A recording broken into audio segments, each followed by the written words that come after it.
saved game. Today I can download that application and do it. Later on, I'm afraid it won't be possible anymore. Obviously, that server no longer exists, so those saved games don't exist. So, well, if you manage to save it back then, you'll be able to continue right where you left off. The good thing is that from now on that game will be saved locally on your computer and not on the Ubisoft server. Therefore, you'll be able to download someone else's save game and implement it in your profile.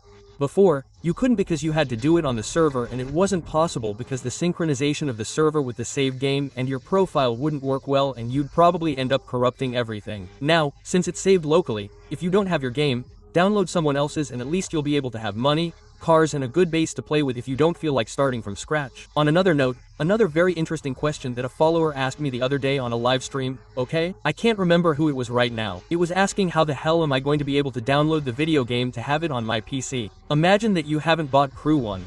Of course, it's not on sale today. Let's suppose that you did buy it at the time. There's clearly a problem and that is that if you go to Ubisoft Connect and try to download it, it appears in the library, but it doesn't give you the option to download.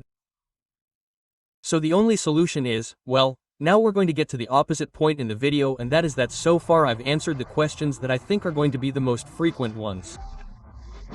If you have any more questions, you can leave them in the comments and if not, go to the Deck Unlimited Community Discord and there I'm sure someone who knows more about the subject than me will be able to help you out, without a doubt.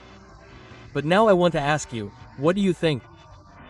Do you think, for example, that thanks to this, mods will reach the first crew? With this, they can introduce new cars, new races, maybe new graphic mods. It occurs to me that you can get all the DLCs for free. Who knows, maybe they can even add maps.